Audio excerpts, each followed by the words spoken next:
Philadelphia Eagles and the New York Jets. The Eagles are 6.5 to 7 point road favorites in this one. 45.5 is your total. Steven, we watched the Philadelphia Eagles struggle mightily multiple times, not being able to put anything more than 7 points on the board against the New York football team, New York football Giants. And with that, they were unable to not only lose the game, but they were unable to cover the 3.5 that they were laying in that one.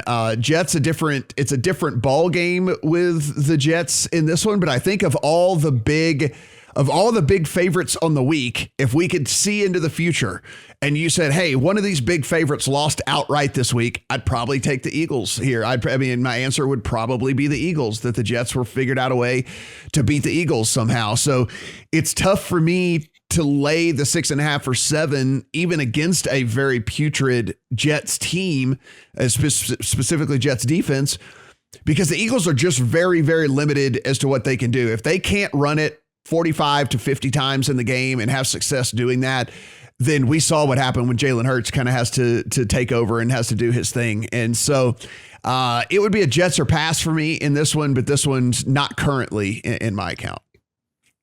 Is there a bigger pain in the ass team to figure out than the Philadelphia Eagles this year? Not this year. This would be one of the teams where I might have gotten them wrong more times than I've gotten them right this season. That's for sure. I mean, we loved them real early because of the talent on the roster. Then they go through a month of looking like crap, but they still cover here and there. And then they look amazing. And then we finally want to give them credit against the Giants, and they lay a complete egg and throw a bunch of picks. So we're still paying a premium here for this spread. This is the biggest favorite the Eagles have been all year. There was no discount off of that Giants loss. All that being said, Matt, 6.5 would still be a bet for me. I mean, this bet, this line was 7 and then moved to 6.5 when there was uncertainty about Jalen Hurts. It looks like he's going to play. He said he's going to play. It's starting to move back towards that 7, maybe more in some spots. This is a matchup where they should be about 9 points on a neutral field, and I don't really think it should be 7 at MetLife for a Jets game right now when Zach Wilson is the quarterback. I mean, we talked last week about how this New York Jets offense and the scheme looked good with the other quarterbacks in the offense, and it gave us hope that Zach Wilson finally coming back may have learned something and figured it out. Well, he sucked last week. He was 4.3 yards per play, 3.9 yards per pass if you include the sack yardage. It was pathetic. It was nowhere close to what we saw with the other 3 quarterbacks that have played for the Jets in this offense this year. So somehow we have found a quarterback that I trust less than Jalen Hurts.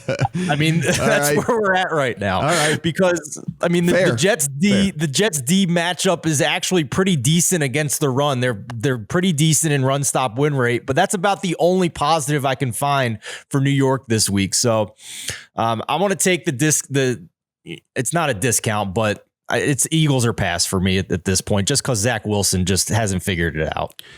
Brad, I try to be as unbiased as humanly possible. It's just, as Steven mentioned, I think this Eagles team has me at least a little bit jaded just from the curiosity standpoint, not being able to figure out week to week what they actually bring to the table and what they're able to do. And so maybe I'm looking at this through a lens here to where I just have a little bit of built up hatred for this Eagles squad. What do you think of a line of 6.5 or 7 against this Philadelphia Eagles team?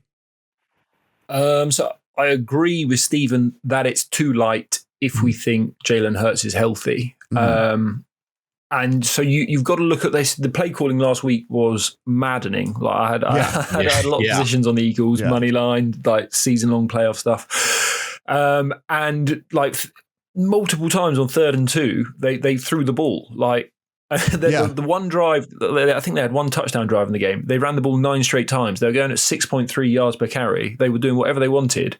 And then all the other drives, they were trying to throw the ball. And like, I don't know whether it was because of this ankle that they didn't want to run Hurts, but then, he looked pretty mobile when he was doing it. Or, someone suggested they just want to know what they have. They want to know whether he can actually pass the ball. In which case, like if you told me they're going to go out there and run it 45 times, great, I'll lay 7 all day. Yeah. But there is that question there. does he have a bad ankle? Right. Is he not going to run? Is it the Kyler Murray stuff from last year? And we're not going to get a good Jalen Hurts. So there's enough there that I don't really want to be on it this week, to be honest, until we see it again.